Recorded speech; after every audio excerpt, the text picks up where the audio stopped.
High everyone ਕਿਵੇਂ ਹੋ ਤੁਸੀਂ ਸਾਰੇ। ਆਈ ਹੋਪ ਤੁਸੀਂ ਸਾਰੇ ਠੀਕ ਹੀ ਹੋਵੋਗੇ।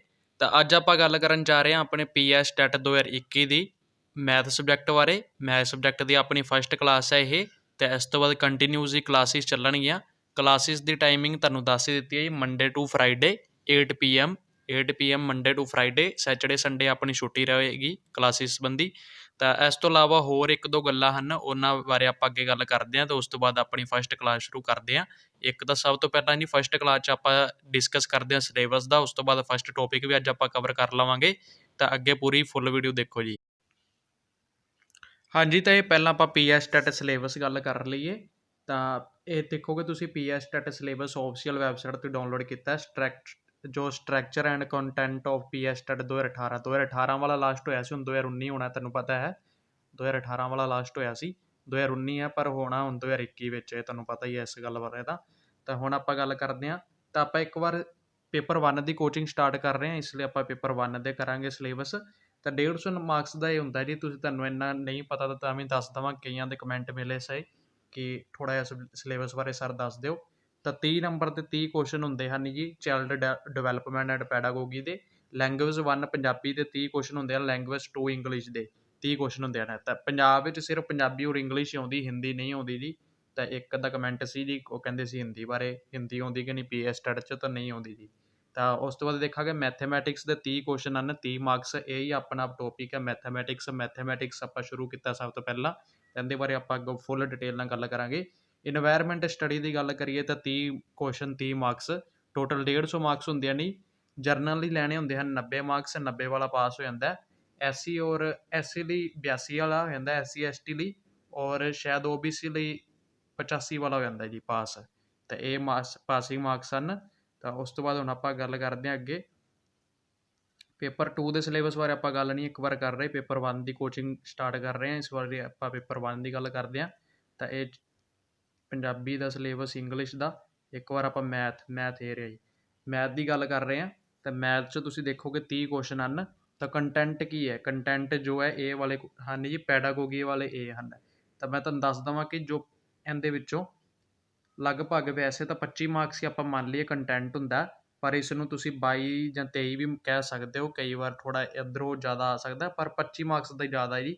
ਇੱਕ ਵੈਸੇ ਤਾਂ 25 ਮਾਰਕਸ ਦੇ ਆ ਹੀ ਜਾਂਦਾ ਕੰਟੈਂਟ ਹੁੰਦਾ ਜੋ ਕੁਐਸਚਨ ਹੁੰਦੇ ਆ, ਨਹੀਂ ਕੁਐਸਚਨ ਟਾਈਪ। ਔਰ ਜੋ ਇਹ ਹਨ ਪੈਡਾਗੋਗੀ ਵਾਲੇ, ਤਾਂ ਇਹਦੇ 'ਚ ਕੋਈ ਤੁਸੀਂ ਆਨਸਰ ਨਹੀਂ ਕੱਢਣਾ ਹੁੰਦਾ, ਇਹ ਲੌਜੀਕਲ ਥਿੰਕਿੰਗ ਹੁੰਦੀ ਹੈ, ਉਹਦੇ ਬਾਰੇ ਦੱਸਣਾ ਹੁੰਦਾ। ਇਹਦੇ ਬਾਰੇ ਆਪਾਂ ਗੱਲ ਕਰਦੇ ਹਾਂ। ਇਹ 5 ਤੋਂ 7 ਮਾਰਕਸ ਵਿੱਚ ਆਉਂਦਾ। ਤਾਂ ਉਹ ਗੱਲ ਕਰੀਏ ਤਾਂ ਜੀ ਉਹ ਆਪਣੇ ਕੋਲ 23 ਤੋਂ 25 ਮਾਰਕਸ ਤੱਕ ਆਉਂਦਾ ਹੈ। ਇਸ ਤਰ੍ਹਾਂ ਕੰਟੈਂਟ 'ਤੇ ਜ਼ਿਆਦਾ ਆਪਾਂ ਫੋਕਸ ਰੱਖਣਾ, ਅਤੇ ਕੰਟੈਂਟ ਹੀ ਜ਼ਿਆਦਾ ਸਹੀ ਹੁੰਦਾ, ਕਿਉਂਕਿ ਪੈਡਾਗੋਗੀ ਵਿੱਚ ਆਪਾਂ ਨੂੰ ਕਈ ਵਾਰ ਸਮਝਣ 'ਚ ਦੇਰੀ ਆ ਜਾਂਦੀ ਹੈ, ਜਾਂ ਫਿਰ ਦੋ ਆਪਸ਼ਨ ਇੱਕੋ ਹੀ ਹੋ ਜਾਂਦੀਆਂ ਹਨ। ਪੈਡਾਗੋਗੀ ਦਾ ਇਸ਼ੂ ਹੀ ਇਹ ਹੈ ਕਿ ਆਪਾਂ ਨੂੰ ਲੱਗੇਗਾ ਇਹ ਸਹੀ ਹੈ, ਪਰ ਸਹੀ ਦੂਸਰਾ ਹੁੰਦਾ। ਤਾਂ ਕੰਟੈਂਟ ਆਪਾਂ ਪੂਰਾ ਵਧੀਆ ਕਰਾਂਗੇ ਜੀ। ਪਹਿਲਾਂ ਆਪਾਂ ਗੱਲ ਕਰਦੇ ਹਾਂ ਜਿਓਮੈਟਰੀ ਦੀ। ਇਹ ਪੰਜਾਬੀ 'ਚ ਇਸ ਨੂੰ ਰੇਖਾ ਗਣਿਤ ਕਹਿ ਦਿੰਦੇ ਹਨ। ਤਾਂ ਰੇਖਾ ਗਣਿਤ ਵਾਲਾ ਟੋਪਿਕ ਹੈ, ਇਹੀ ਆਪਾਂ ਅੱਜ ਸਟਾਰਟ ਕਰਾਂਗੇ, ਪਹਿਲਾ ਟੋਪਿਕ। ਫਿਰ ਸੈਕਿੰਡ ਹੈ ਜੀ ਸ਼ੇਪਸ ਐਂਡ ਸਪੈਟੀਅਲ ਅੰਡਰਸਟੈਂਡਿੰਗ, ਤਾਂ ਜੋ ਆਕ੍ਰਿਤੀਆਂ ਅਤੇ ਸਥਾਨਿਕ ਸਮਝਾਉਣ ਦੇ ਬਾਰੇ ਟੋਪਿਕ ਹੈ ਜੀ।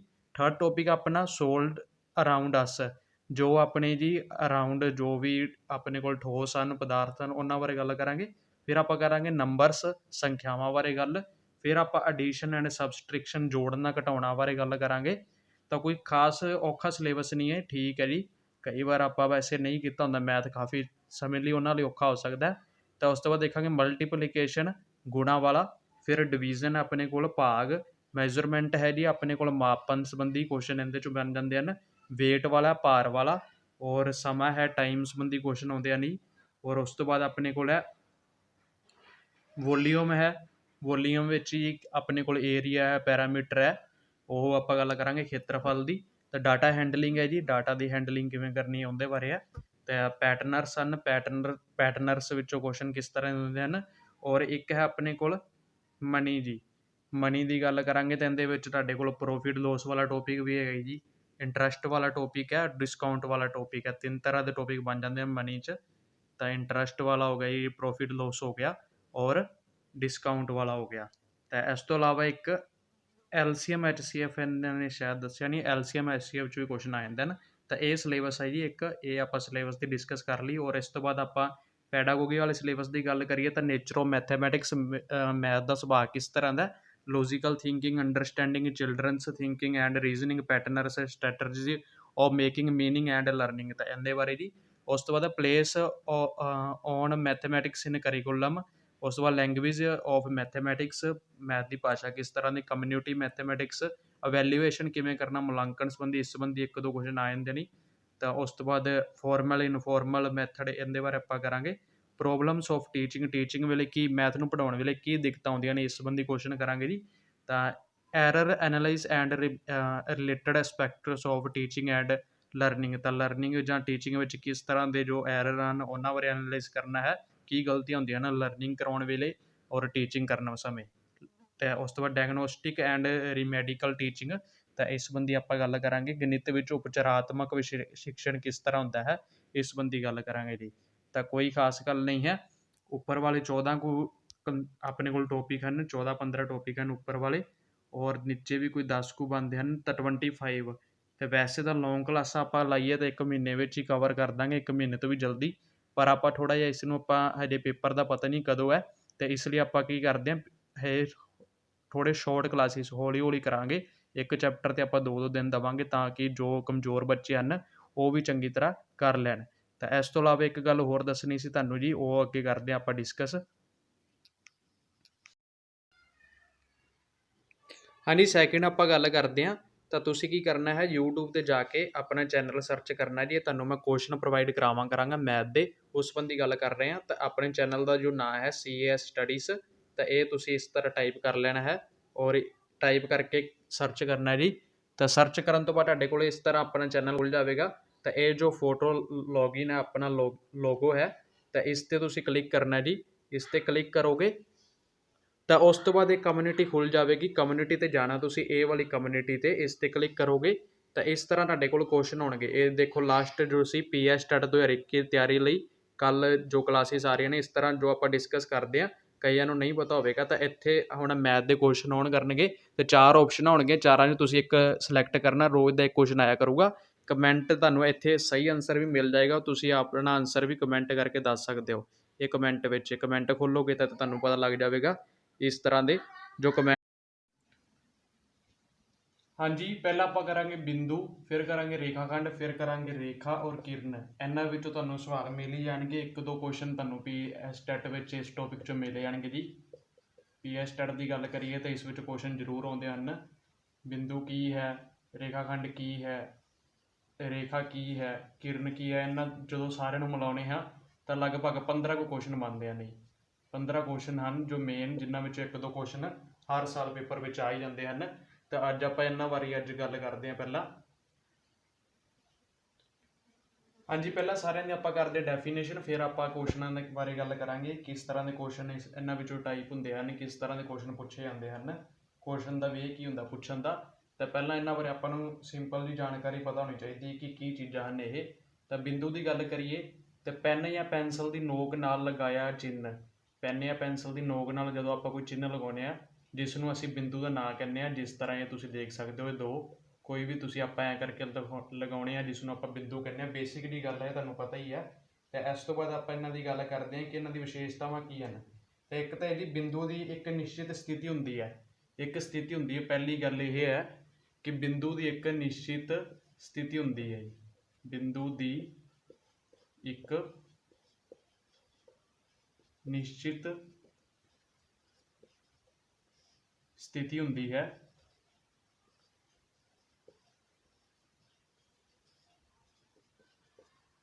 ਹਾਂਜੀ, ਤੁਸੀਂ ਦੇਖੋਗੇ ਜਦੋਂ ਆਪਾਂ ਇੱਕ ਲਾਈਨ 'ਤੇ ਬਿੰਦੂ ਲਾਉਣੇ ਹਾਂ ਤਾਂ ਉਹਦੀ ਇੱਕ ਨਿਸ਼ਚਿਤ ਸਥਿਤੀ ਹੁੰਦੀ ਹੈ। ਇੱਥੇ ਬਿੰਦੂ ਲੱਗਿਆ, ਫਿਰ ਇੱਥੇ ਲੱਗਿਆ ਹੈ, ਤਾਂ ਇਸ ਦੀ ਇੱਕ ਨਿਸ਼ਚਿਤ ਸਥਿਤੀ ਹੁੰਦੀ ਹੈ ਬਿੰਦੂ ਦੀ। ਉਸ ਤੋਂ ਅਗਲੀ ਗੱਲ ਦੀ ਗੱਲ ਕਰੀਏ ਤਾਂ ਬਿੰਦੂ ਦੀ ਕੋਈ ਲੰਬਾਈ, ਚੌੜਾਈ ਅਤੇ ਮੋਟਾਈ ਨਹੀਂ ਹੁੰਦੀ। ਦੇਖੋਗੇ ਤੁਸੀਂ ਬਿੰਦੂ ਦੀ ਕੋਈ ਵੀ ਲੰਬਾਈ ਨਹੀਂ ਹੁੰਦੀ, ਨਾ ਹੀ ਇਸ ਦੀ ਕੋਈ ਚੌੜਾਈ ਹੁੰਦੀ ਹੈ, ਅਤੇ ਨਾ ਹੀ ਇਸ ਦੀ ਕੋਈ ਮੋਟਾਈ ਹੁੰਦੀ ਹੈ ਜੀ। ਆਪਾਂ ਜਦੋਂ ਬਿੰਦੂ ਲਾਉਣੇ ਆ, ਆਪਾਂ ਨੂੰ ਇਸ ਨੂੰ ਐ ਨਹੀਂ ਕਹਿ ਸਕਦੇ ਕਿ 1 ਸੈਂਟੀਮੀਟਰ ਦਾ ਬਿੰਦੂ ਹੈ ਜਾਂ ਕੁਝ ਵੀ ਹੈ। ਤਾਂ ਇਸ ਦੀ ਕੋਈ ਵੀ ਲੰਬਾਈ, ਚੌੜਾਈ ਜਾਂ ਮੋਟਾਈ ਨਹੀਂ ਹੁੰਦੀ, ਸਿਰਫ ਇੱਕ ਬਿੰਦੂ ਹੀ ਹੁੰਦਾ ਹੈ। ਇਸ ਨੂੰ ਆਪਾਂ ਮਾਪ ਨਹੀਂ ਸਕਦੇ। ਸਿੰਪਲ ਜੀ ਗੱਲ ਹੈ ਕਿ ਬਿੰਦੂ ਨੂੰ ਆਪਾਂ ਮਾਪ ਨਹੀਂ ਸਕਦੇ। ਇਸ ਤੋਂ ਬਾਅਦ ਆਪਾਂ ਗੱਲ ਕਰਦੇ ਹਾਂ ਕੁਐਸਚਨਾਂ ਦੀ। ਬਿੰਦੂ 'ਚੋਂ ਕਿਸ ਤਰ੍ਹਾਂ ਦੇ ਕੁਐਸਚਨ ਬਣਦੇ ਹਨ। हाँ जी, ਤਾਂ ਬਿੰਦੂ ਟੌਪਿਕ ਵਿੱਚੋਂ ਸਿਰਫ 2 ਬੇਸਿਕ ਜਿਹੇ ਕੁਐਸਚਨ ਬਣਦੇ ਹਨ। ਕੋਈ ਹੋਰ ਹੋਇਆ ਇੱਕ ਅੱਧਾ ਤਾਂ ਤੁਹਾਨੂੰ ਬਾਅਦ ਚ ਦੱਸ ਦਿੱਤਾ ਜਾਵੇਗਾ। ਵੈਸੇ ਬੇਸਿਕ ਜੇ 2 ਬਣਦੇ ਹਨ, ਜੋ ਇੱਕ ਵਾਰ ਸ਼ਾਇਦ ਆਇਆ ਵੀ ਸੀ ਪੀਟੈਟ 2011 ਦੇ ਪੇਪਰ ਵਿੱਚ ਹੀ। ਤਾਂ ਦੇਖੋਗੇ ਤੁਸੀਂ, ਕਿਸ ਦੀ ਕੋਈ ਲੰਬਾਈ ਚੌੜਾਈ ਅਤੇ ਮੋਟਾਈ ਨਹੀਂ ਹੁੰਦੀ। ਕਿਸ ਦੀ ਕੋਈ ਲੰਬਾਈ ਚੌੜਾਈ ਮੋਟਾਈ ਨਹੀਂ ਹੁੰਦੀ, ਤਾਂ ਆਪਾਂ ਹੁਣੀ ਗੱਲ ਕੀਤੀ ਸੀ। ਅਗਰ ਰੇਖਾਖੰਡ ਦੀ ਗੱਲ ਕਰੀਏ ਤਾਂ ਜਦੋਂ ਆਪਾਂ ਅੱਗੇ ਸਮਝਾਉਣਾ ਤੁਹਾਨੂੰ ਕੀ ਹੁੰਦਾ ਰੇਖਾਖੰਡ, ਤਾਂ ਇਸ ਦੀ ਵੀ ਲੰਬਾਈ ਹੁੰਦੀ ਹੈ। ਕਿਰਨ ਦੀ ਗੱਲ ਕਰੀਏ, ਰੇਖਾ ਦੀ ਗੱਲ ਕਰੀਏ, ਤਾਂ ਸਿਰਫ ਇੱਕ ਹੀ ਆਪਣੇ ਕੋਲ ਬਚਿਆ ਹੈ ਬਿੰਦੂ। ਜਦੋਂ ਤੁਹਾਨੂੰ ਅੱਗੇ ਸਮਝਾਵਾਂਗੇ ਜੀ ਰੇਖਾਖੰਡ ਕੀ ਹੈ, ਕਿਰਨ ਕੀ ਹੈ, ਉਹ ਤੁਹਾਨੂੰ ਹੋਰ ਕਲੀਅਰ ਹੋ ਜਾਵੇਗਾ। ਤਾਂ ਉਸ ਤੋਂ ਪਹਿਲਾਂ ਵੈਸੇ ਹੀ ਆਪਾਂ ਇੱਕ ਬੇਸਿਕ ਕੁਐਸਚਨ ਕਰ ਰਹੇ ਹਾਂ, ਇਸ ਲਈ ਬਿੰਦੂ ਹੀ ਹੈ। ਹੁਣੇ ਆਪਾਂ ਗੱਲ ਕੀਤੀ ਸੀ ਬਿੰਦੂ ਹੈ ਜਿਸ ਦੀ ਕੋਈ ਲੰਬਾਈ ਚੌੜਾਈ ਤੇ ਮੋਟਾਈ ਨਹੀਂ ਹੁੰਦੀ, ਇਸ ਨੂੰ ਆਪਾਂ ਮਿਣ ਨਹੀਂ ਸਕਦੇ ਬਿੰਦੂ ਨੂੰ। ਤਾਂ ਉਸ ਤੋਂ ਬਾਅਦ ਅਗਲੀ ਗੱਲ ਕਰੀਏ ਸੈਕਿੰਡ, ਡੈਸ਼ ਦੀ ਇੱਕ ਨਿਸ਼ਚਿਤ ਸਥਿਤੀ ਹੁੰਦੀ ਹੈ। ਡੈਸ਼ ਦੀ ਇੱਕ ਨਿਸ਼ਚਿਤ ਸਥਿਤੀ ਹੁੰਦੀ ਹੈ, ਤਾਂ ਇਹ ਆਪਾਂ ਹੁਣੀ ਕੀਤਾ ਸੀ ਬਿੰਦੂ ਦੀ ਹੁੰਦੀ ਹੈ। ਰੇਖਾਖੰਡ ਦੀ ਇੱਕ ਨਿਸ਼ਚਿਤ ਲੰਬਾਈ ਹੁੰਦੀ ਹੈ। ਰੇਖਾ ਬਾਰੇ ਵੀ ਆਪਾਂ ਅੱਗੇ ਕਰਦੇ ਹਾਂ, ਕਿਰਨ ਬਾਰੇ ਵੀ ਕਰਦੇ ਹਾਂ। ਕਿਰਨ ਕੀ ਹੈ, ਰੇਖਾ ਕੀ ਹੈ। ਤਾਂ ਬਿੰਦੂ ਦੀ ਗੱਲ ਕਰਦੇ ਹਾਂ। ਡੈਸ਼ ਦੀ ਇੱਕ ਨਿਸ਼ਚਿਤ ਸਥਿਤੀ ਹੁੰਦੀ ਹੈ, ਤਾਂ ਬਿੰਦੂ ਦੀ ਇੱਕ ਨਿਸ਼ਚਿਤ ਸਥਿਤੀ ਹੁੰਦੀ ਹੈ। ਇੱਥੇ ਬਿੰਦੂ ਹੈ ਜਾਂ ਇੱਥੇ ਹੈ, ਤਾਂ ਇਸ ਬਾਰੇ ਇੱਕ ਨਿਸ਼ਚਿਤ ਆਪਾਂ ਨੂੰ ਅੰਦਾਜ਼ਾ ਹੁੰਦਾ ਹੈ ਕਿ ਕਿਸ ਥਾਂ ਤੇ ਬਿੰਦੂ ਹੈ। ਤਾਂ ਕਲਾਸ ਨੂੰ ਜ਼ਿਆਦਾ ਤੋਂ ਜ਼ਿਆਦਾ ਸ਼ੇਅਰ ਕਰਦੇ ਰਹੋ, ਬਸ ਇਹੀ ਕੰਮ ਕਰਨਾ ਤੁਸੀਂ, ਲਾਈਕ ਕਰਦੇ ਰਹੋ। ਔਰ ਕਿਸੇ ਗੱਲ ਦੀ ਨਹੀਂ ਸਮਝ ਆਉਂਦੀ ਤਾਂ ਕਮੈਂਟ ਜ਼ਰੂਰ ਕਰੋ ਜੀ, ਕਮੈਂਟ ਕਰਕੇ ਪੁੱਛਦੇ ਰਹੋ। ਇਹ ਕਲਾਸ ਤੋਂ ਬਾਅਦ ਤੁਸੀਂ ਜਦੋਂ ਕਲਾਸ ਖਤਮ ਹੋ ਜਾਵੇਗੀ ਉਸ ਤੋਂ ਬਾਅਦ ਕਮੈਂਟ ਕਰੋ ਜੀ, ਤੁਹਾਨੂੰ ਹਰੇਕ ਕਮੈਂਟ ਦਾ ਜ਼ਰੂਰ ਰਿਪਲਾਈ ਦਿੱਤਾ ਜਾਵੇਗਾ। ਕਲਾਸ ਦੇ ਵਿੱਚ ਸ਼ਾਇਦ ਰਿਪਲਾਈ ਨਾ ਮਿਲ ਸਕੇ, ਕਿਉਂਕਿ ਮੇਰਾ ਧਿਆਨ ਸਿਰਫ ਕਲਾਸ ਕਰਾਉਣ ਵਿੱਚ ਹੀ ਹੈ ਜੀ। ਤਾਂ ਅੱਗੇ ਆਪਾਂ ਗੱਲ ਕਰਦੇ ਹਾਂ ਹੁਣ ਰੇਖਾਖੰਡ ਦੀ। ਰੇਖਾਖੰਡ 'ਤੇ ਚੱਲਦੇ ਹਾਂ, ਰੇਖਾਖੰਡ ਟੌਪਿਕ 'ਤੇ। ਹਾਂਜੀ, ਹੁਣ ਆਪਾਂ ਗੱਲ ਕਰਦੇ ਹਾਂ ਰੇਖਾਖੰਡ ਦੀ। ਤਾਂ ਰੇਖਾਖੰਡ ਦੀ ਗੱਲ ਕਰੀਏ, 2 ਬਿੰਦੂਆਂ ਨੂੰ ਮਿਲਾਉਣ 'ਤੇ ਪ੍ਰਾਪਤ ਹੋਈ ਰੇਖਾ ਨੂੰ ਰੇਖਾਖੰਡ ਕਹਿੰਦੇ ਹਨ। 2 ਬਿੰਦੂ ਹੈ ਜੀ, ਕੋਈ ਵੀ 2 ਬਿੰਦੂ ਹੈ, ਇੱਕ ਇੱਥੇ ਹੈ ਇੱਕ ਇੱਥੇ ਹੈ, ਤਾਂ ਇਸ ਨੂੰ ਆਪਾਂ ਮਿਲਾ ਲਿਆ ਤੇ ਇਸ ਨੂੰ ਜੋ ਚੀਜ਼ ਬਣਦੀ ਹੈ ਉਸ ਨੂੰ ਆਪਾਂ ਰੇਖਾਖੰਡ ਦਾ ਨਾਮ ਦੇ ਦਿੰਦੇ ਹਾਂ। ਇਹ ਕਿਸੇ ਵੀ ਦਿਸ਼ਾ 'ਚ ਹੋ ਸਕਦਾ, ਜੇ ਇੱਕ ਇੱਥੇ ਹੈ ਇੱਕ ਇੱਥੇ ਹੈ, ਇਸ ਨੂੰ ਆਪਾਂ ਮਿਲਾ ਸਕਦੇ ਨੇ ਇਸ ਪੂਰੇ ਨੂੰ, ਤਾਂ ਇਸ ਨੂੰ ਆਪਾਂ ਰੇਖਾਖੰਡ ਦਾ ਨਾਮ ਦਿੰਦੇ ਹਾਂ। ਤਾਂ ਇਹ ਦੇਖੋ ਹੁਣ 2 ਬਿੰਦੂ ਹੈ, ਇਸ ਨੂੰ ਆਪਾਂ ਮਿਲਾ ਲਿਆ ਇੱਧਰਲੀ ਸਾਈਡ ਤੋਂ ਇੱਧਰਲੀ ਸਾਈਡ ਤੋਂ, ਤਾਂ ਇਹ ਕੀ ਹੈ, ਰੇਖਾਖੰਡ ਬਣ ਗਿਆ। ਤਾਂ ਇਹਦੇ ਤੋਂ ਹੀ ਹੁਣ ਕਈ ਸਵਾਲ ਬਣਦੇ ਨੇ ਰੇਖਾਖੰਡ ਤੋਂ। ਤਾਂ ਇੱਕ ਤਾਂ ਇਹ ਦੇਖੋ, ਇਹ ਬਿੰਦੂਆਂ ਨੂੰ ਆਪਾਂ ਕੋਈ ਵੀ ਨਾਂ ਦੇ ਸਕਦੇ ਹਾਂ। ਆਪਾਂ ਇਹਨੂੰ ਏ ਬੀ ਦੇ ਦਿੰਦੇ ਹਾਂ, ਏ ਬੀ ਰੇਖਾਖੰਡ ਆਪਣੇ ਕੋਲ ਪ੍ਰਾਪਤ ਹੋਇਆ ਜੀ। ਏ ਬੀ ਰੇਖਾਖੰਡ ਪ੍ਰਾਪਤ ਹੋਇਆ। ਤੇ ਹੁਣ ਆਪਾਂ ਇਹਦੀ ਗੱਲ ਕਰੀਏ ਤਾਂ ਇਸ ਦੀ ਇੱਕ ਨਿਸ਼ਚਿਤ ਲੰਬਾਈ ਹੁੰਦੀ ਹੈ ਜੀ। ਤਾਂ ਏ ਬੀ ਰੇਖਾਖੰਡ ਨੂੰ ਆਪਾਂ ਸਕੇਲ 'ਤੇ ਮਾਪ ਲੈਂਦੇ ਹਾਂ। ਇੱਕ ਵਾਰੀ ਆਪਾਂ ਵੈਸੇ ਹੀ ਲਿਖ ਲੈਂਦੇ ਹਾਂ 5 ਸੈਂਟੀਮੀਟਰ। ਤਾਂ ਇਸ ਦੀ ਆਪਣੇ ਕੋਲ ਲੰਬਾਈ ਕਿੰਨੀ ਹੈ, 5 ਸੈਂਟੀਮੀਟਰ। ਤਾਂ ਇਸ ਤਰ੍ਹਾਂ ਇੱਕ ਆਪਾਂ ਨੂੰ ਇਹ ਪਤਾ ਲੱਗ ਗਿਆ ਕਿ ਰੇਖਾਖੰਡ ਦੀ ਇੱਕ ਨਿਸ਼ਚਿਤ ਲੰਬਾਈ ਹੁੰਦੀ ਹੈ। ਤੇ ਹੋਰ ਵੀ 2-4 ਗੱਲਾਂ ਹਨ ਇਸ ਰੇਖਾਖੰਡ ਬਾਰੇ, ਉਸ ਦੀ ਆਪਾਂ ਗੱਲ ਕਰਦੇ ਹਾਂ। ਤਾਂ ਇਹਦੇ ਵਿੱਚ ਹੀ ਗੱਲ ਕਰ ਲੈਂਦੇ ਜੀ। ਪਹਿਲਾਂ ਤਾਂ ਰੇਖਾਖੰਡ ਦੀ ਇੱਕ ਤੁਹਾਨੂੰ ਪਹਿਲਾਂ ਪਤਾ ਲੱਗ ਗਿਆ, ਰੇਖਾਖੰਡ ਦੀ ਇੱਕ ਨਿਸ਼ਚਿਤ ਲੰਬਾਈ ਹੁੰਦੀ ਹੈ। ਇਸ ਨੂੰ ਆਪਾਂ ਮਿਣ ਸਕਦੇ ਹਾਂ। ਇਹ ਨਿਸ਼ਚਿਤ ਲੰਬਾਈ ਹੁੰਦੀ ਹੈ, ਕੁਛ ਵੀ ਹੋ ਸਕਦੀ ਹੈ, 5 ਸੈਂਟੀਮੀਟਰ ਹੋ ਗਈ ਜਾਂ ਨਿਸ਼ਚਿਤ ਲੰਬਾਈ ਹੁੰਦੀ ਹੈ।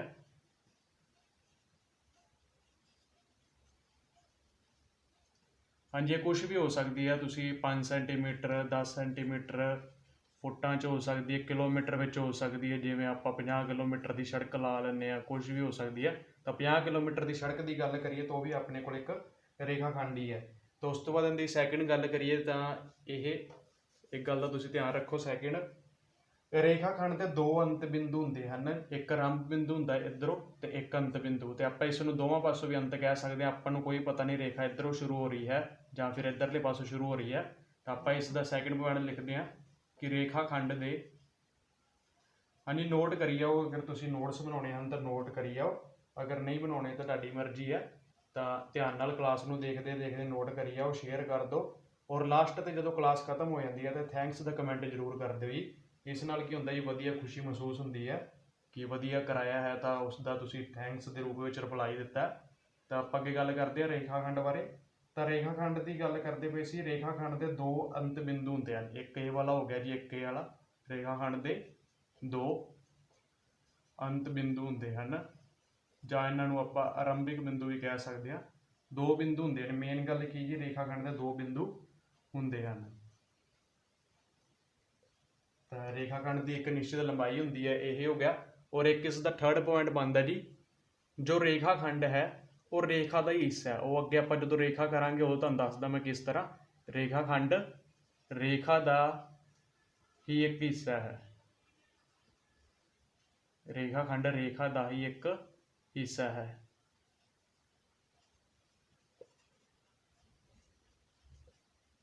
ਰੇਖਾਖੰਡ ਕੀ ਰੇਖਾ ਦਾ ਹੀ ਇੱਕ ਹਿੱਸਾ ਹੈ।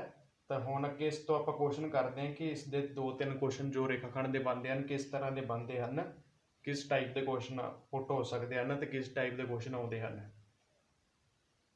ਹਾਂਜੀ, ਤਾਂ ਕੁਐਸਚਨਾਂ ਦੀ ਗੱਲ ਕਰਦੇ ਹਾਂ, ਕੁਐਸਚਨ ਕਿਸ ਹਿਸਾਬ ਨਾਲ ਪੁੱਟ ਹੁੰਦੇ ਹਨ।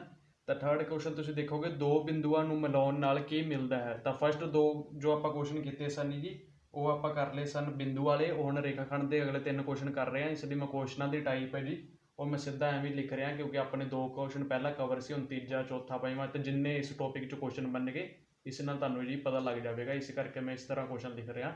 ਤਾਂ ਹੁਣ ਤੁਸੀਂ ਦੇਖੋਗੇ ਤਾਂ ਕੁਐਸਚਨ ਨੰਬਰ 3 ਦੀ ਗੱਲ ਕਰੀਏ ਤਾਂ ਦੋ ਬਿੰਦੂਆਂ ਨੂੰ ਮਿਲਾਉਣ ਨਾਲ ਕੀ ਮਿਲਦਾ ਹੈ। ਦੋ ਬਿੰਦੂ ਆਪਾਂ ਹੁਣੇ ਮਿਲਾਏ ਸੀ, ਇਸ ਤਰ੍ਹਾਂ ਦੋ ਬਿੰਦੂ ਨੂੰ ਮਿਲਾਇਆ ਸੀ ਤਾਂ ਆਪਣੇ ਕੋਲ ਇੱਕ ਕੀ ਬਣ ਗਿਆ ਸੀ, ਰੇਖਾਖੰਡ। ਤੇ ਇਸ ਲਈ ਇਸ ਦਾ ਆਨਸਰ ਕੀ ਹੋ ਜਾਵੇਗਾ, ਰੇਖਾਖੰਡ। ਤਾਂ ਕੁਐਸਚਨ ਨੰਬਰ 4 ਦੀ ਗੱਲ ਕਰੀਏ ਜੀ, ਡੈਸ਼ ਰੇਖਾ ਦਾ ਇੱਕ ਭਾਗ ਹੁੰਦਾ ਹੈ। ਡੈਸ਼ ਰੇਖਾ ਦਾ ਇੱਕ ਭਾਗ ਹੁੰਦਾ ਹੈ ਤਾਂ ਬਿੰਦੂ ਹੁੰਦਾ ਹੈ, ਕਿਰਨ ਹੁੰਦਾ, ਰੇਖਾਖੰਡ ਹੁੰਦਾ, ਇਹਨਾਂ 'ਚ ਕੋਈ ਨਹੀਂ। ਤਾਂ ਇਹ ਮੈਂ ਤੁਹਾਨੂੰ ਹੁਣੇ ਦੱਸਿਆ ਸੀ ਕਿ ਰੇਖਾਖੰਡ ਰੇਖਾ ਦਾ ਇੱਕ ਭਾਗ ਹੁੰਦਾ। ਉਹ ਜਦੋਂ ਆਪਾਂ ਰੇਖਾ ਬਾਰੇ ਕਰਾਂਗੇ ਉਹ ਤੁਹਾਨੂੰ ਮੈਂ ਦੱਸਾਂਗਾ ਕਿਸ ਤਰ੍ਹਾਂ ਭਾਗ ਹੁੰਦਾ, ਇਸ ਲਈ ਇੱਥੇ ਆ ਜਾਵੇਗਾ ਰੇਖਾਖੰਡ। ਤਾਂ ਹੁਣ ਆਪਾਂ ਅੱਗੇ ਗੱਲ ਕਰੀਏ, ਡੈਸ਼ ਦੀ ਇੱਕ ਨਿਸ਼ਚਿਤ ਲੰਬਾਈ ਹੁੰਦੀ ਹੈ। ਡੈਸ਼ ਦੀ ਇੱਕ ਨਿਸ਼ਚਿਤ ਲੰਬਾਈ ਹੁੰਦੀ, ਆਪਸ਼ਨ ਨੇ ਦਿੱਤੀਆਂ ਤਾਂ ਆਪਸ਼ਨ ਆਪਾਂ ਇੱਥੇ ਦੇਖਦੇ ਹਾਂ ਰੇਖਾ ਦੀ ਇੱਕ ਨਿਸ਼ਚਿਤ ਲੰਬਾਈ ਨਹੀਂ ਹੁੰਦੀ। ਵੈਸੇ ਅੱਗੇ ਆਪਾਂ ਗੱਲ ਕਰਦੇ ਹਾਂ ਤਾਂ ਬਿੰਦੂ ਦੀ ਆਪਾਂ ਪਹਿਲਾਂ ਹੀ ਗੱਲ ਕੀਤੀ, ਬਿੰਦੂ ਦੀ ਕੋਈ ਲੰਬਾਈ ਨਹੀਂ ਹੁੰਦੀ, ਬਿੰਦੂ ਨੂੰ ਆਪਾਂ ਨਹੀਂ ਮਿਣ ਸਕਦੇ। ਤਾਂ ਉਸ ਤੋਂ ਬਾਅਦ ਗੱਲ ਕਰੀਏ ਰੇਖਾਖੰਡ ਦੀ, ਤਾਂ ਹਾਂਜੀ ਰੇਖਾਖੰਡ ਹੀ ਇਸ ਦਾ ਆਨਸਰ ਹੈ, ਰੇਖਾਖੰਡ। ਕਿਉਂਕਿ ਰੇਖਾਖੰਡ ਦੀ ਇੱਕ ਨਿਸ਼ਚਿਤ ਲੰਬਾਈ ਹੁੰਦੀ ਹੈ, ਕੁਛ ਵੀ ਹੋ ਸਕਦੀ, 5 ਸੈਂਟੀਮੀਟਰ, 5 ਫੁੱਟ, 5 ਕਿਲੋਮੀਟਰ, ਕੁਛ ਵੀ ਹੋ ਸਕਦੀ ਹੈ ਜੀ ਇਹ। ਤਾਂ ਇਸ ਦੀ ਇੱਕ ਨਿਸ਼ਚਿਤ ਲੰਬਾਈ ਹੁੰਦੀ ਜਿਸ ਨੂੰ ਆਪਾਂ ਮਾਪ ਸਕਦੇ ਹਾਂ, ਇਸ ਲਈ ਇਸ ਨੂੰ ਰੇਖਾਖੰਡ ਕਹਿੰਦੇ ਹਨ। ਤਾਂ ਚੌਥੀ ਆਪਸ਼ਨ ਵੈਸੇ ਹੀ ਇੱਥੇ ਲਿਖ ਰਿਹਾ ਮੈਂ, ਇਹਨਾਂ ਵਿੱਚੋਂ ਕੋਈ ਨਹੀਂ। ਤਾਂ ਆਪਸ਼ਨ ਆਨਸਰ ਤਾਂ ਇਸ ਦਾ ਥਰਡ ਹੀ ਹੈ। ਤਾਂ ਹੁਣ ਆਪਾਂ ਬਿੰਦੂ ਵੀ ਕਵਰ ਕਰ ਲਈ, ਰੇਖਾਖੰਡ। ਹੁਣ ਰੇਖਾ ਬਾਰੇ ਗੱਲ ਕਰਦੇ ਹਾਂ ਤਾਂ ਜਿਸ ਤਰ੍ਹਾਂ ਆਪਾਂ ਅੱਗੇ ਗੱਲ ਕਰਾਂਗੇ ਤੁਹਾਨੂੰ ਹੋਰ ਵੀ ਜ਼ਿਆਦਾ ਕਲੀਅਰ ਹੁੰਦਾ ਜਾਵੇਗਾ। ਵੈਸੇ ਤਾਂ ਬੇਸਿਕ ਹੀ ਟੌਪਿਕ ਹੈ, ਕੋਈ ਖਾਸ ਗੱਲ ਨਹੀਂ ਇਹਦੇ ਵਿੱਚ, ਪਰ ਕਈ ਵਾਰ ਕੀ ਹੁੰਦਾ ਜੀ ਆਪਾਂ ਬੇਸਿਕ ਹੀ ਭੁੱਲ ਜਾਂਦੇ ਹਾਂ, ਉੱਥੇ ਆਪਾਂ ਉਲਝ ਜਾਂਦੇ ਪੇਪਰ ਵਿੱਚ, ਫਿਰ ਆਪਾਂ ਨੂੰ ਪਤਾ ਨਹੀਂ ਲੱਗਦਾ। ਇਸ ਲਈ ਪੂਰਾ ਧਿਆਨ ਰੱਖੋ ਜੀ ਕਲਾਸ 'ਤੇ। 2 ਵਾਰ ਕਲਾਸ ਦੇਖੋ, ਇੱਕ ਵਾਰੀ ਹੁਣ ਦੇਖ ਲਓ, ਇੱਕ ਵਾਰੀ ਬਾਅਦ 'ਚ ਵੇਖ ਲਿਓ ਜਦੋਂ ਪੇਪਰ ਨੇੜੇ ਆ ਗਿਆ। ਹਾਂਜੀ, ਰੇਖਾ ਦੀ ਗੱਲ ਕਰੀਏ ਤਾਂ ਤੁਸੀਂ ਦੇਖੋਗੇ ਇੱਕ ਰੇਖਾ ਹੈ, ਇਹਦੀਆਂ 2 ਹੀ ਮੇਨ ਗੱਲਾਂ ਜੀ। ਫਸਟ ਜੋ ਮੇਨ ਗੱਲ ਕਰੀਏ ਤਾਂ ਰੇਖਾ ਦਾ ਕੋਈ ਬਿੰਦੂ ਨਹੀਂ ਹੁੰਦਾ, ਰੇਖਾ ਦਾ ਕੋਈ ਬਿੰਦੂ ਹੀ ਨਹੀਂ ਹੁੰਦਾ ਜੀ, ਅਨਲਿਮਿਟਡ ਹੁੰਦੀ ਹੈ, ਇਸ ਦੀ ਲੰਬਾਈ ਵੀ ਨਹੀਂ ਹੁੰਦੀ। ਸੈਕਿੰਡ ਦੀ ਗੱਲ ਕਰੀਏ ਤਾਂ ਰੇਖਾ ਦੀ ਕੋਈ ਲੰਬਾਈ ਨਹੀਂ ਹੁੰਦੀ ਜੀ, ਰੇਖਾ ਦੀ ਕੋਈ ਲੰਬਾਈ ਨਹੀਂ ਹੁੰਦੀ।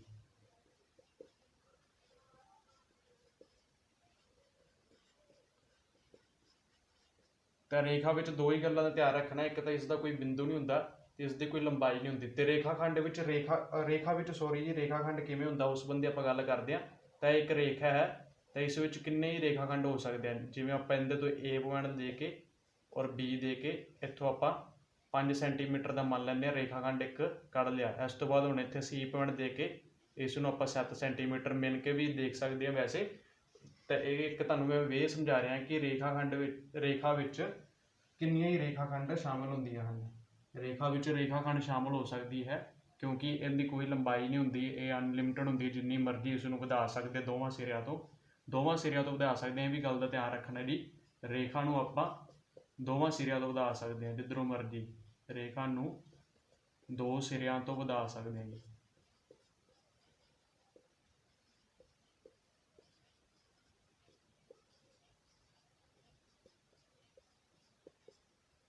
ਹਾਂਜੀ, ਇਹ 2-3 ਗੱਲਾਂ ਇਸ ਦੀਆਂ।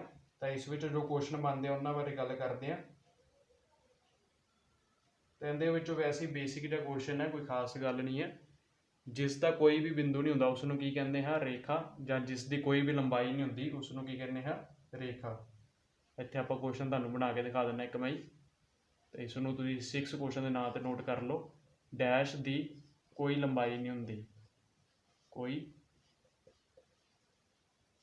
ਲੰਬਾਈ ਨਹੀਂ ਹੁੰਦੀ।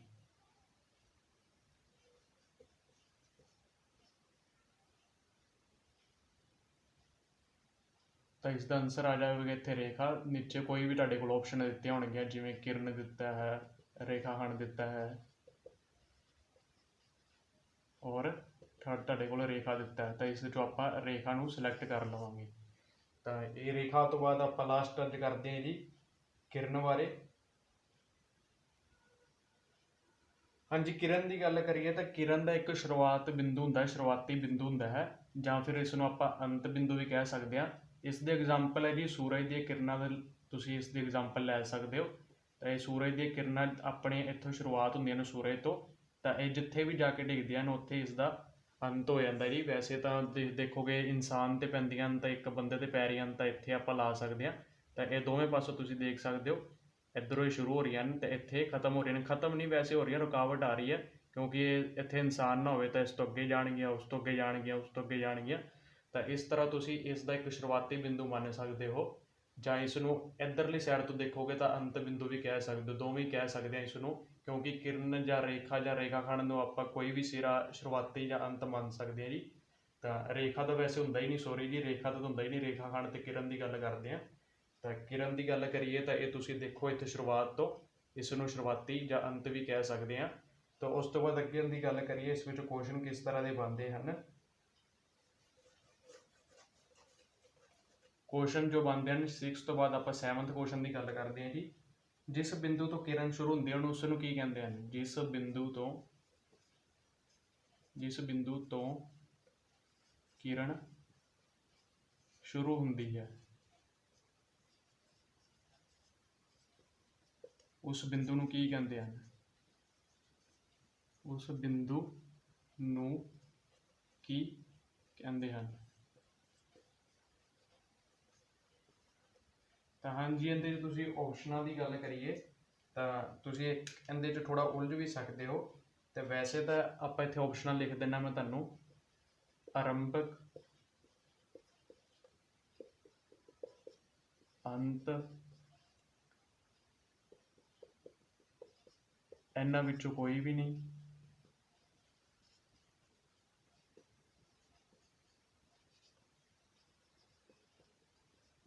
और 4th ऑप्शन ये दोवें। तो हुण इत्थे देखो जी, कई जो स्टूडेंट्स हैं वो की करनगे, सीधा आरंभक बिंदु ते कर देणगे। जिस बिंदु तो किरण शुरू होंदी है उस बिंदु नूं की कहंदे हैं? आरंभक बिंदु कहंदे हैं। तो यही तुहानूं मैं समझाउणा सी। इसनूं अंत बिंदु भी कहते हैं, इसलिए दोवें ऑप्शन हो जाएंगे। जो दोवें ऑप्शन हो जाएंगे तो आंसर अपने को बनेगा 4th, ये दोवें। ध्यान नाल देखो, तुहानूं मैं दस्सिया सी कि किरण का आरंभक बिंदु इधरों भी हो सकता है और इधरों भी। वैसे तो आप जो साइंस की नज़र नाल देखिए तो इधरों है, पर इसनूं दोवें पासों मानते हैं, इसलिए अंत बिंदु ते आरंभक बिंदु जो है जी वो कोई भी हो सकता है। इधरले सिरे तो भी हो सकता, उधरले सिरे तो भी। जिवें रेखाखंड की आपां गल करिए तो ये इधर ए सिरे तो भी हो सकता और बी सिरे तो भी। तो इसलिए ये दोवें आंसर आ जाएगा। अगर अंत बिंदु इत्थे ना लिखिया होंदा, कुछ होर लिखिया होंदा, कोई होर चीज़ लिखी होंदी, तो फिर आपां आरंभक बिंदु ते निशान लगाउणा सी, आरंभक बिंदु फिर सही हो जाना सी। तो इस दे नाल ही आपां इस तो बाद रेखावां वाला कर रहा है। तो हुण आपां इन्हां दे होर क्वेश्चन जो हैं उन्हां बारे डिस्कस करते हैं, जो पहलां दे पेपरां विच आए हुए हैं ਜਾਂ ਆਉਣ ਦੇ ਚਾਂਸ ਹਨ अगले पेपरां 'ਚ, ਉਹਨਾਂ बारे ਆਪਾਂ डिस्कस कर ਲੈਂਦੇ ਹਾਂ। 7-8 क्वेश्चन नहीं तो 7 ਤਾਂ ਅੱਗੇ कर लिया ਆਪਾਂ, और 7-8 ही होर हैं तो उन्होंने बारे आप अगे गल करते हैं जी। हाँ जी, तो क्वेश्चन नंबर 8 की गल करिए तो एक चतुर्भुज के 4 बिंदुओं तो सानू किस दी होंद बारे पता लगता है? कोई चतुर्भुज है उनके 4 बिंदु है, तो आपको किस चीज़ का पता लगता है? ये आप 4 बिंदु इत्थे लगा लें। तो 4 बिंदुओं तो सानू बेसिकली बिंदु का ही पता लगता है जी, बिंदु बारे पता चल रहा, इसलिए ये बिंदु इसका आंसर आ जाएगा। जेकर इसके 2 बिंदुओं की गल की होंदी, 2 बिंदुओं तो सानू किस बारे पता लगता है? तो उसका आंसर रेखाखंड भी बन सकता सी, क्योंकि 2 बिंदु, ये देखो 2 बिंदु है, इसनों आप मिला लें तो इस तो आपनू रेखाखंड का भी पता लगता है जी। तो हुण तो 4 बिंदुओं की गल की है, तो 4 बिंदु वाली इसलिए आप बिंदु ने टिक ला देवांगे। तो उस तो बाद अगली गल करिए, हेठ लिखे चित्रों में किहड़ा चित्र रेखाखंड नूं दर्शाउंदा है? रेखाखंड किहड़ा है? तो रेखाखंड बारे तुहानूं दस्सिया सी कि रेखाखंड की एक निश्चित लंबाई हुंदी है, निश्चित लंबाई हुंदी है जिसनूं मिनिया जा सकता है। तो ये 2 बिंदुओं के विचकार हुंदी है। 2 बिंदुओं के विचकार हुण आपां वेख लैंदे हां। तो पहले की गल करिए तो 2 बिंदुओं के विचकार तो है, पर इधरली साइड भी वध है जी, इधरली साइड भी वध है, तो इसलिए ये ऑप्शन नहीं हो जाएगी, नहीं होगी। तो इधर वेखिए तो पी वाला बिंदु ठीक है जी, पर क्यू तो बाद फिर होर अगे है, इसलिए ये ऑप्शन भी हो जाएगा एक कट। तो लास्ट थर्ड ऑप्शन की गल करिए ਤਾਂ ਇਹ ਦੇਖੋ P ਵੀ ਬਿੰਦੂ ਇੱਥੇ ਹੈ, Q ਵੀ ਹੈ, ਤਾਂ ਉਹਦੇ ਵਿੱਚ ਹੀ ਲਾਈਨ ਹੈ। ਤਾਂ ਜਦੋਂ ਦੋ ਬਿੰਦੂਆਂ ਦੇ ਵਿੱਚ ਹੀ ਲਾਈਨ ਹੋਵੇ, ਰੇਖਾ ਹੋਵੇ, ਤਾਂ ਉਸ ਨੂੰ ਆਪਾਂ ਰੇਖਾਖੰਡ ਦਾ ਨਾਂ ਦਿੰਦੇ ਹਾਂ। ਇਸ ਲਈ ਇਹ ਆਪਸ਼ਨ ਆਪਣੀ ਬਿਲਕੁਲ ਸਹੀ ਹੋ ਜਾਵੇਗੀ। ਤਾਂ ਫੋਰਥ ਆਪਸ਼ਨ ਤਾਂ ਬਿਲਕੁਲ ਆਪਣੇ ਆਪ ਹੀ ਆਟੋਮੈਟਿਕਲੀ ਗਲਤ ਹੋ ਜਾਵੇਗੀ। ਤਾਂ ਇਸ ਦਾ ਆਨਸਰ ਹੋ ਜਾਵੇਗਾ ਰੇਖਾਖੰਡ ਜੋ ਹੈ P ਔਰ Q। ਥਰਡ ਆਨਸਰ ਹੈ। ਤਾਂ ਇਸ ਦੇ ਨਾਲ ਲਿਖਿਆ ਵੀ ਹੋ ਸਕਦਾ, ਪਰ ਲਿਖਿਆ ਹੋਵੇਗਾ ਤਾਂ ਸਿੰਪਲ ਹੀ ਪਤਾ ਲੱਗ ਜਾਵੇਗਾ। ਇਸ ਲਈ ਲਿਖਿਆ ਹੋਇਆ ਆਪਸ਼ਨ ਨਹੀਂ ਆਵੇਗੀ, ਉਲਝਾਉਣ ਲਈ ਇਸ ਤਰ੍ਹਾਂ ਦੀ ਆਪਸ਼ਨ ਹੋਵੇਗੀ। ਤਾਂ ਆਪਾਂ ਧਿਆਨ ਰੱਖਣਾ ਹੈ ਕਿ ਦੋ ਬਿੰਦੂਆਂ ਦੇ ਵਿਚਕਾਰ ਜੋ ਰੇਖਾ ਹੈ ਉਹ ਹੀ ਆਨਸਰ ਰੇਖਾਖੰਡ ਹੋਵੇਗਾ। ਇਸ ਤੋਂ ਇਲਾਵਾ ਤੁਹਾਨੂੰ ਹੋਰ ਦੱਸ ਦੇਵਾਂ ਕਿ ਇਸ 'ਚੋਂ ਹੋਰ ਕੁਐਸਚਨ ਕਿਸ ਤਰ੍ਹਾਂ ਦੇ ਬਣ ਸਕਦੇ ਹਨ। ਤਾਂ ਧਿਆਨ ਨਾਲ ਤੁਸੀਂ ਆਪਦਾ ਦਿਮਾਗ ਖੁੱਲ੍ਹਾ ਰੱਖਣਾ ਜੀ। ਤਾਂ ਇੱਥੇ ਹੁਣ ਰੇਖਾਖੰਡ ਪੁੱਛਿਆ, ਅਗਰ ਇੱਥੇ ਕੱਲੀ ਰੇਖਾ ਪੁੱਛ ਲੈਂਦੇ ਤਾਂ ਹੁਣ ਤਾਂ ਆਪਾਂ ਸਾਰਾ ਟੌਪਿਕ ਕਵਰ ਕਰ ਹੀ ਲਿਆ। ਹੁਣ ਤੁਹਾਨੂੰ ਇੰਨਾ ਅੰਦਾਜ਼ਾ ਹੋਣਾ ਚਾਹੀਦਾ ਕਿ ਰੇਖਾ ਕੱਲੀ ਕੀ ਹੈ। ਤਾਂ ਰੇਖਾ ਦੀ ਗੱਲ ਕਰਦੇ ਹੁਣ ਆਪਾਂ। ਹਾਂਜੀ, ਤਾਂ ਕੱਲੀ ਰੇਖਾ ਦੀ ਗੱਲ ਕਰੀਏ ਤਾਂ ਆਪਾਂ ਪਹਿਲਾਂ ਵੇਖਦੇ ਹਾਂ। ਤਾਂ ਇਹ ਆਪਣੇ ਕੋਲ ਰੇਖਾ ਹੈ ਜੀ, ਸਿੰਪਲ ਹੀ ਪਤਾ ਲੱਗ ਰਿਹਾ। ਇਸ ਨੂੰ ਆਪਾਂ ਇਹ P ਵਾਲੇ ਪੁਆਇੰਟ ਤੋਂ ਵੀ ਜਿੰਨਾ ਮਰਜ਼ੀ ਵਧਾ ਸਕਦੇ ਹਾਂ, Q ਵਾਲੇ ਪੁਆਇੰਟ ਤੋਂ ਵੀ ਜਿੰਨਾ ਮਰਜ਼ੀ ਵਧਾ ਸਕਦੇ ਹਾਂ। ਤਾਂ ਜਦੋਂ ਆਪਾਂ ਕੋਈ ਵੀ ਰੇਖਾ ਨੂੰ ਜਿੰਨਾ ਮਰਜ਼ੀ ਵਧਾ ਸਕਦੇ ਹਾਂ, ਕੋਈ ਲਾਈਨ ਨੂੰ ਜਿੰਨਾ ਮਰਜ਼ੀ ਵਧਾ ਸਕਦੇ ਹਾਂ, ਤਾਂ ਉਸ ਨੂੰ ਆਪਾਂ ਕੀ ਨਾਮ ਦਿੰਦੇ ਹੁੰਦੇ ਹਾਂ? ਰੇਖਾ ਦਾ। ਤਾਂ ਇਹ ਤਾਂ ਆਪਣੇ ਕੋਲ ਹੋ ਗਿਆ ਰੇਖਾ ਦਾ। ਅਗਰ ਇਸ ਦੇ ਨਾਲ ਹੀ ਇੱਕ ਥਰਡ ਕੁਐਸਚਨ ਹੋਰ ਇੱਥੋਂ ਬਣ ਸਕਦਾ ਜੀ। ਰੇਖਾਖੰਡ ਪੁੱਛ ਲਿਆ, ਰੇਖਾ ਪੁੱਛ ਲਿਆ, ਔਰ ਕਿਰਨ ਪੁੱਛ ਸਕਦਾ। ਤਾਂ ਕਿਰਨ ਦੀ ਗੱਲ ਕਰੀਏ ਤਾਂ ਆਪਣੇ ਕੋਲ ਜੋ ਸੈਕਿੰਡ ਆਪਸ਼ਨ ਹੈ ਜੀ, ਇਹ ਦੇਖੋ ਇਸ ਦਾ ਆਰੰਭਿਕ ਬਿੰਦੂ ਇੱਕ ਬਣ ਰਿਹਾ, ਜਾਂ ਇਸ ਨੂੰ ਅੰਤ ਬਿੰਦੂ ਕਹਿ ਦਿਓ। ਤਾਂ ਬਾਕੀ ਇੱਧਰਲੇ ਪਾਸੋਂ ਇਹ ਵੱਧ ਰਿਹਾ ਹੈ, ਤਾਂ ਇਹ ਕੀ ਹੋ ਜਾਵੇਗਾ ਆਪਣੇ ਕੋਲ? ਕਿਰਨ। ਤਾਂ ਇੱਕ ਬਿੰਦੂ ਤਾਂ ਆਪਣੇ ਕੋਲ ਸਟਾਰਟਿੰਗ ਹੈ ਜੀ, ਇੱਧਰਲੇ ਪਾਸੇ ਆਪਾਂ ਇਸ ਨੂੰ ਨਹੀਂ ਵਧਾ ਸਕਦੇ, ਤਾਂ ਇੱਧਰਲੇ ਪਾਸੇ ਵਧਾ ਸਕਦੇ ਹਾਂ, ਇਸ ਲਈ ਇਹ ਕੀ ਹੈ? ਕਿਰਨ ਹੈ ਜੀ। ਤਾਂ ਹੁਣ ਇਸ ਤੋਂ ਬਾਅਦ ਆਪਾਂ ਹੋਰ ਕੁਐਸਚਨ ਕਰਦੇ ਹਾਂ, ਕੋਈ 4-5 ਕੁਐਸਚਨ ਹੋਰ ਹਨ ਜੀ ਇਸ ਟੌਪਿਕ ਦੇ। ਹਾਂਜੀ, ਤਾਂ ਕੁਐਸਚਨ ਨੰਬਰ 10 ਦੀ ਗੱਲ ਕਰੀਏ। ਇੱਕ ਰੇਖਾਖੰਡ ਦੇ ਅੰਤਿਮ ਬਿੰਦੂਆਂ ਦੀ ਸੰਖਿਆ ਹੁੰਦੀ ਹੈ। ਅੰਤਿਮ ਵੀ ਕਹਿ ਸਕਦੇ ਹਾਂ, ਇਸ ਨੂੰ ਆਰੰਭਕ ਵੀ ਕਹਿ ਸਕਦੇ ਹਾਂ। ਤੁਹਾਨੂੰ ਮੈਂ ਪਹਿਲਾਂ ਹੀ ਦੱਸਿਆ ਜੀ, ਅੰਤਿਮ ਔਰ ਆਰੰਭਕ ਦਾ ਕੀ ਹਿਸਾਬ ਕਿਤਾਬ ਹੁੰਦਾ ਹੈ। ਕੋਈ ਪਤਾ ਨਹੀਂ ਹੁੰਦਾ ਇੱਧਰਲੇ ਪਾਸੋਂ ਆਰੰਭ ਹੋ ਰਿਹਾ ਜਾਂ ਇੱਧਰਲੇ ਪਾਸੋਂ, ਇਸ ਲਈ ਦੋਵੇਂ ਪਾਸੋਂ ਹੀ ਅੰਤਿਮ ਬਣ ਜਾਂਦਾ, ਦੋਵੇਂ ਪਾਸੋਂ ਹੀ ਆਰੰਭਕ ਬਣ ਜਾਂਦਾ। ਤਾਂ ਹੁਣ ਆਪਾਂ ਗੱਲ ਕਰਦੇ ਹਾਂ ਇੱਕ ਰੇਖਾਖੰਡ ਦੇ ਅੰਤਿਮ ਬਿੰਦੂਆਂ ਦੀ ਸੰਖਿਆ ਕਿੰਨੀ ਹੁੰਦੀ ਹੈ। ਤੁਸੀਂ ਆਪ ਸੋਚ ਕੇ ਕਮੈਂਟ ਵਿੱਚ ਲਾਈਵ ਜਵਾਬ ਦੇ ਸਕਦੇ ਹੋ ਇੱਕ ਵਾਰ। ਤਾਂ ਉਸ ਤੋਂ ਬਾਅਦ ਮੈਂ ਤੁਹਾਨੂੰ ਦੱਸਦਾ, ਉਸ ਤੋਂ ਅੱਗੇ ਤੁਸੀਂ ਸੋਚੋ ਕੀ ਹੈ। ਤਾਂ ਆਪਸ਼ਨ ਲਿਖਦਾ ਮੈਂ 1, 3,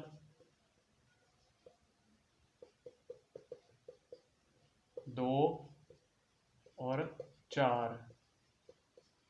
ਤਾਂ ਇਸ ਦਾ ਆਨਸਰ ਆ ਜਾਵੇਗਾ ਆਪਣੇ ਕੋਲ ਜੀ 2। 2 ਕਿਸ ਤਰ੍ਹਾਂ ਆ ਜਾਵੇਗਾ? ਕਿਉਂਕਿ ਰੇਖਾਖੰਡ ਜੋ ਹੈ ਜੀ A ਔਰ B, ਇਹ ਦੇਖੋ ਰੇਖਾਖੰਡ A ਔਰ B, ਇਸ ਦੇ 2 ਬਿੰਦੂ ਹਨ। ਇਹ ਦੇਖੋ ਤੁਸੀਂ 2 ਬਿੰਦੂ ਹਨ, ਇਸ ਲਈ ਇਸ ਦਾ ਆਨਸਰ ਕੀ ਆ ਗਿਆ? 2। ਹੁਣ ਅੱਗੇ ਆਪਾਂ ਗੱਲ ਕਰਦੇ ਹਾਂ ਕਿਰਨ ਦੀ। ਤਾਂ ਕਿਰਨ ਦੇ ਅੰਤ ਬਿੰਦੂਆਂ ਦੀ ਸੰਖਿਆ ਕਿੰਨੀ ਹੈ, ਜਾਂ ਆਰੰਭਕ ਵੀ ਲਿਖ ਸਕਦੇ ਇਸ ਨੂੰ, ਆਰੰਭਕ ਬਿੰਦੂਆਂ ਦੀ ਸੰਖਿਆ ਕਿੰਨੀ ਹੈ? ਤਾਂ ਆਪਸ਼ਨਾਂ ਮੈਂ ਲਿਖਦਾ ਇੱਥੇ 2। ਆਨਸਰ ਤੁਸੀਂ ਕਰ ਸਕਦੇ ਹੋ ਜੀ। ਲਿਖਦਾ 1 ਔਰ 4 ਜਾਂ ਫਿਰ 3। ਤਾਂ ਕਿਰਨ ਦਾ ਅੰਤਿਮ ਜਾਂ ਆਰੰਭਿਕ ਬਿੰਦੂ ਹੁੰਦਾ ਜੀ 1।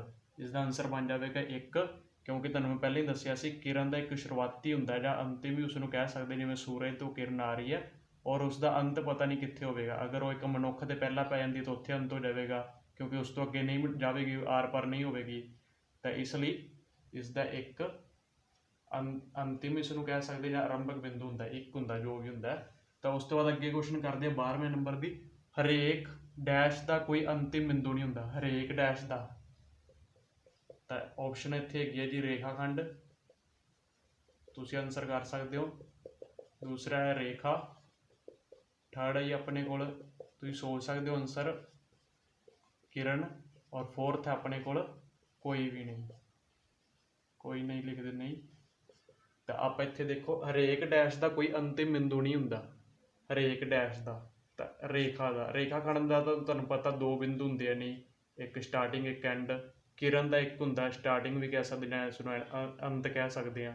ਤਾਂ ਰੇਖਾ ਦਾ ਕੋਈ ਵੀ ਬਿੰਦੂ ਨਹੀਂ ਹੁੰਦਾ, ਰੇਖਾ ਦਾ ਕੋਈ ਬਿੰਦੂ ਨਹੀਂ। ਇਸ ਨੂੰ ਤਾਂ ਹੀ ਆਪਾਂ ਜਿੱਧਰ ਮਰਜ਼ੀ ਵਧਾ ਸਕਦੇ ਹਾਂ, ਕਿਤੇ ਵੀ।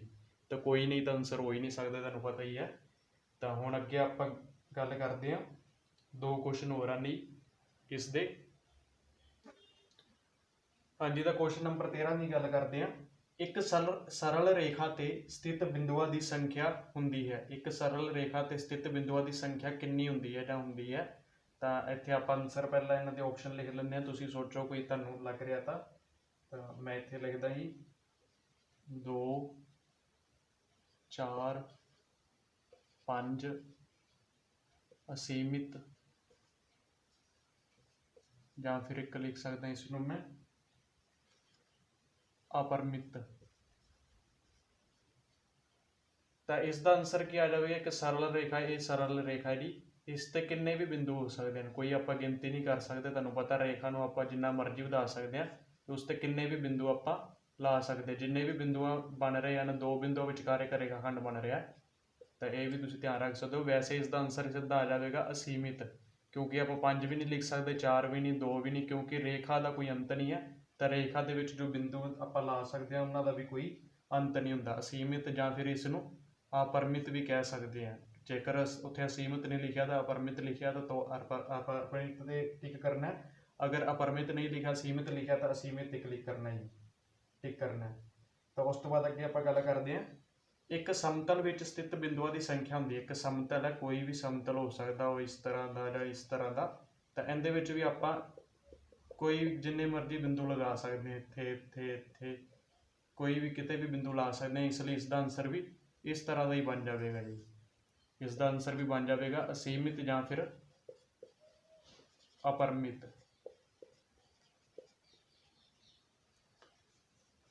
ਹਾਂਜੀ, ਇਹ ਇਸ ਦੇ ਨਾਲ ਹੀ ਅੱਜ ਦੀ ਆਪਾਂ ਕਲਾਸ ਕਰਦੇ ਹਾਂ ਇੱਥੇ ਹੀ ਖਤਮ। ਤਾਂ ਕੱਲ ਨੂੰ ਜੋ ਆਪਾਂ ਕਰਾਂਗੇ ਉਹ ਜ਼ਰੂਰ ਤੁਸੀਂ ਦੇਖੋ। ਪਹਿਲਾਂ ਕੱਲ ਨੂੰ ਆਪਣਾ ਕੀ ਟੌਪਿਕ ਰਹੇਗਾ।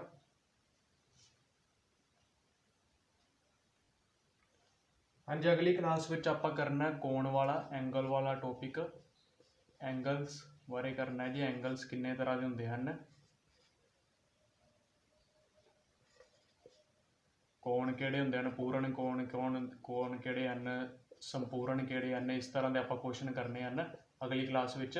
ਤਾਂ ਨਾਲ ਜੁੜੇ ਰਹੋ। ਇੱਕ ਤੁਹਾਨੂੰ ਦੱਸਿਆ ਸੀ ਜੀ ਕਿ ਕਲਾਸ ਦੇ ਲਾਸਟ ਵਿੱਚ ਜ਼ਰੂਰ ਤੁਸੀਂ ਥੈਂਕਸ ਲਿਖ ਦਿਓ ਲਾਸਟ 'ਤੇ, ਔਰ ਅਗਰ ਕਿਸੇ ਗੱਲ ਦੀ ਸਮਝ ਨਹੀਂ ਆਈ ਤਾਂ ਉਹ ਵੀ ਤੁਸੀਂ ਕਮੈਂਟ ਦੇ ਰੂਪ 'ਚ ਪੁੱਛ ਸਕਦੇ ਹੋ ਜੀ। ਤਾਂ ਥੈਂਕ ਯੂ ਜੀ, ਥੈਂਕਸ ਫॉर ਵਾਚਿੰਗ। ਤਾਂ ਅਗਲੀ ਕਲਾਸ ਜ਼ਰੂਰ ਰੋਜ਼ ਦੀ ਕਲਾਸ ਦੇਖ ਲਿਆ ਕਰੋ। ਨੋਟਸ ਆਪਣੇ ਬਣਾਉਣੇ ਹਨ ਤਾਂ ਜ਼ਰੂਰ ਬਣਾਓ ਜੀ।